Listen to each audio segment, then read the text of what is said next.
카메라 감독이 되기 위해서는 어떠한 자격증도 필요하지 않습니다.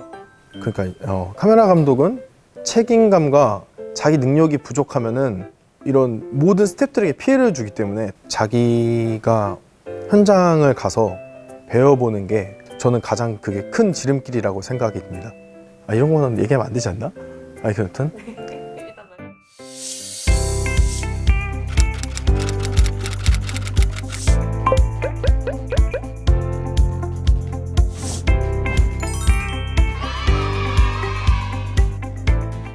안녕하세요. 저는 SBS 미디어넷에서 4년차 카메라 감독을 하고 있는 이한승이라고 합니다. 네, 반갑습니다. 방송국에서 하는 일이 어떤 것이 있는지 말씀해 주실까요? 카메라 감독이 방송국에서 하는 일은 말 그대로 영상 촬영 일입니다. 업무에 임하기 전 가장 중요한 첫 시작은 방송 프로그램 장르에 맞춰 준비하는 과정인데요. 어느 회사마다 업무별 파트가 나눠 있듯이 카메라 감독들도 날마다 들어가는 프로그램들 성격 또는 장르가 전부 다르기 때문에 그 프로그램에 맞춰 준비를 해야 합니다. 예를 들면 예능, 교양, 스포츠, 뉴스 등 다양한 장르의 프로그램이 있듯이 카메라들도 그 프로그램 성향에 맞춰 들어가기 때문에 그거에 맞는 카메라들을 준비해야 합니다. 영상 촬영을 하기 전 프로그램의 연출 방향에 따라 다양한 기종의 카메라와 장비들이 들어가는데 PD님과 회의 또는 리허설을 거쳐 사전에 카메라와 장비를 준비합니다. 오늘은 어떤 출연자가 몇 명이 나와서 어떻게 움직이는지, 이 상황에 맞는 카메라가 어떤 사이즈로 들어가서 그 출연자의 의도에 맞게 움직이는지 PD와 리허설을 통해 사전 준비를 마친 후 그거에 맞춰 카메라를 사용하게 됩니다. 근데 이게 크게 두 가지로 카메라를 나눌 수 있는데요.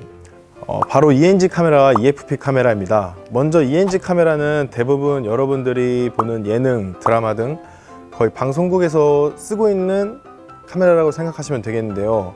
자체적으로 영상 녹화가 가능해 때와 장소를 가리지 않고 사용하고 있는 국밥 카메라라고 생각하시면 되겠습니다. 하지만 그만큼 다수의 카메라가 투입이 되면 배터리와 메모리 등 시간적인 제한 부분이 생긴다는 것이 문제점인 것 말고는 모든 방송국에 사용하는 카메라입니다. 그 다음은 EFP 카메라인데요. EFP 카메라는 스튜디오와 중계 등 여러 대의 카메라가 들어가는 프로그램들에서 사용되고 있습니다. 예를 들면 음악방송이나 스포츠 중계 같은 프로그램에서 사용되고 있는데요. 만약에 저 카메라는 다른 프로에서 사용할 수 없나요? 라는 질문을 하게 된다면 가능은 하나 특정한 장비와 장소가 갖춰지지 않으면 EFP 카메라로는 제한이 많아 자유도가 떨어질 뿐더러 자체적으로 영상 녹화할 수 있는 기능이 없기 때문에 영상 소스를 받아줄 수 있는 장비와 장소가 필요하다는 것입니다. 그렇다고 이 카메라를 사용 안 하는 것이 아니라 위에서 말했듯이 여러분들이 콘서트장이나 행사장 같은 다수의 카메라를 이용해 관객들에게 보여줄 때 사용하는 카메라라고 생각하시면 될 것 같습니다. 이처럼 크게 두 가지 종류의 카메라로 분류가 되며 카메라의 종류에 따라 카메라 감독들이 하는 일은 그날 프로그램에 맞춰 달라질 수 있습니다.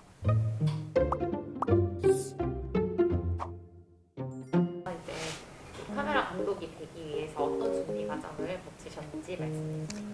저는 처음부터 카메라 감독이 꿈이 아니었습니다. 직업과 무관한 경영학과를 입학해 1학년 1학기 생활을 마치고 군대를 다녀온 후 돈을 벌기 위해 경력 무관이라는 곳을 지원해 오디오맨이 되었습니다.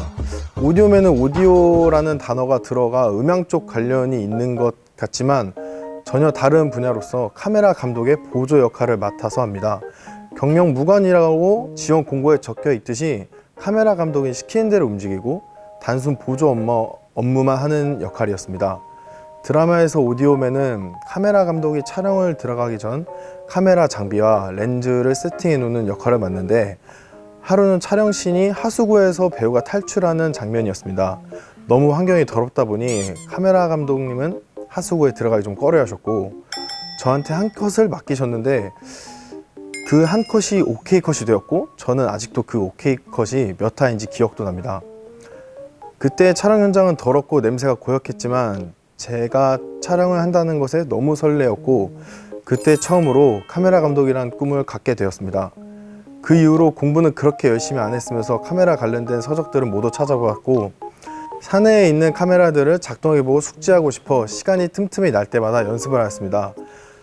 프로그램마다 카메라 사이즈가 다르기 때문에 장르를 불문하고 영상들을 찾아보았고, 잘 보지 않던 뉴스들도 보고 복습을 하기 위해 오목교 근처로 나가 시민 인터뷰나 건물 외경 스케치를 해보기도 하였습니다. 이렇게 카메라 감독이 되기 위해서 그때 했던 노력이 지금의 저를 만들지 않았나라는 생각이 듭니다. 그럼 이제 어떻게 방송국에 들어와서 네. 이제 카메라 감독이 되셨는지. 제가 오디오맨을 하다가, 오디오맨을 하게 되면 대부분 파견사원으로 이제 회사마다 2년씩 계약을 하게 되는데, 그 계약이 끝나고 저를 이제 좋게 봐주시던 제 직속 사수가 있으시겠죠? 그 사수분이 이쪽 미연애시 계열사니까 거기에 계신 감독님들도 이제 알고 다 이제 어차피 이제 다들 알다시피 이제 이런 거는 얘기하면 안 되지 않나? 여튼 일단 말씀해 네, 주세요. 일단 다들 알다시피 이제 방송국 쪽에 일하시는 분들은 진짜 한 달이 건너면은 다 아시는 분들이거든요. 그렇게 해서 제가 이제 이쪽에 자리가 하나 비어서 입사 지원서를 내게 되었고, 그렇게 해서 붙게 되어서 여기서 카메라 감독 역할을 맡아서 일을 진행하다가 저를 이제 다들 좋게 봐주셨는지 정규직 면접을 이제 다시 보게 되었고, 그렇게 돼서 지금 이 자리에 있게 되었습니다. 그러면 이제 카메라 감독이 되기 위해서 뭐 어떠한 공부를 해야 될까요? 어떤 자격증 같은 게 필요한 건지 학생들이 궁금해하는 게 있을 것 같아요. 카메라 감독이 되기 위해서는 어떠한 자격증도 필요하지 않습니다. 그리고 어디 아카데미나 뭐 이런 것도 추천해 주시는 분들이 있는데, 저는 그런 것도 나오지도 않았고, 제 생각에는 이건 제가 카메라 감독이 된 루트이기도 하면서 추천해 드리는, 저는 오디오맨을 한 번은 경력 무관이고 관련 학과를 나오지 않아도 되기 때문에 거기를 지원해서 한 번쯤은 현장 경험을 겪어보는 게 정말 도움이 될 거라고 말씀드리고 싶고요. 그 다음에 요즘 유튜브나 개인 방송들을 많이 하기 때문에 누구나 뭐 핸드폰이 있으면은 촬영을 하면 되고, 그리고 유튜브에서 그냥 뭐 카메라 감독이 되는 법만 쳐도 바로 쭉 영상 감독이 되기 위한 조건 뭐 이런 게 나오기 때문에, 거기 있는 분들도 저처럼 말하시는 분들이 많은데 그쪽 과를 나오지 않아도 되고 자격증이 필요한 것도 아니고 충분히 자기 노력으로 될 수 있기 때문에 꼭 회사를 취직해서야만 카메라 감독이 되는 건 아니고, 프리랜서들도 유명하신 분들도 엄청 많고, 조명을 배웠다가 카메라 감독이 되신 분들도 많고, 다양한 곳에서 이 일을 하고 계시는 분이 많기 때문에, 그러니까 카메라 감독은 굳이 이렇게 큰 자격증이나 준비를 안 해도 되고요. 자기가 현장을 가서 배워보는 게 저는 가장 그게 큰 지름길이라고 생각이 듭니다. 이제 일을 하시면서 가장 기억에 남았던 일이 어떤 게 있는지 말씀해 주시면. 이 일을 처음 하게 되면은 언젠가는 한 번쯤은 생방송이라는 걸 들어가게 될 텐데요.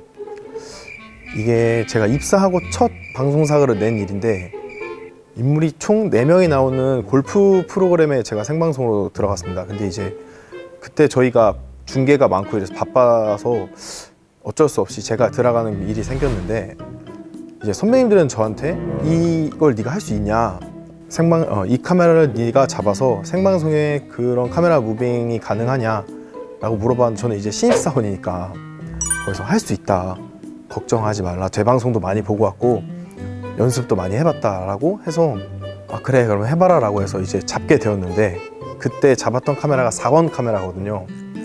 시작부터 이제 안에 부조 콜이 들어오는 겁니다. 4번 카메라, 4번 사이즈 잡아주세요, 4번 뭐 하세요, 4번 헤드룸 맞춰주세요, 이런 게 들어오니까 전 그때부터 이제 머리가 하얗게 됐고 손이 굳어지면서, 약속된 이제 1번과 4번 카메라를 사이즈를 맞춰서 방송에 나가는 그림이었는데, 이 상황이 되니까 아예 아무것도 할 수 없게 된 겁니다.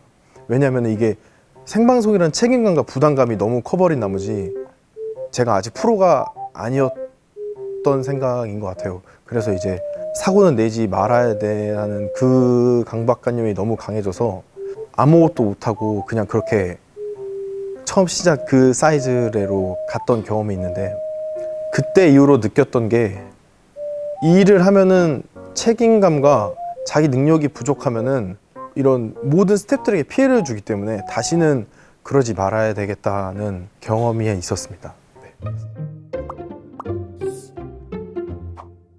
그리고 이제 마지막으로 직업을 가지고 싶은 친구들에게 한 말씀 부탁드릴게요.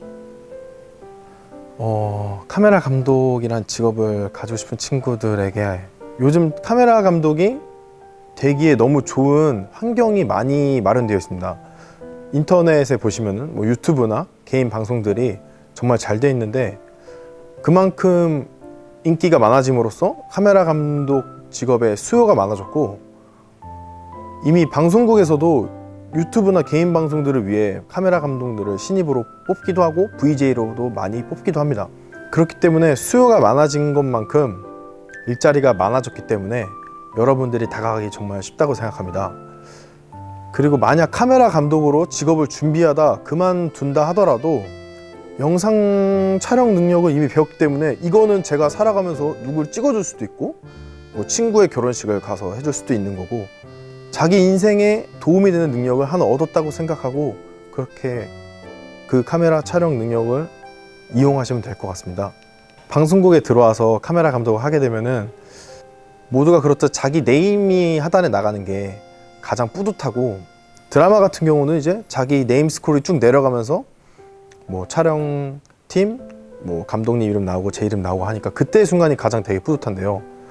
저는 이미 많은 프로그램에 네임 하단을 올렸는데 여러분들도 같이 이 네임 하단을 올려볼 수 있도록 노력하시는 날까지 기다리겠습니다. 감사합니다.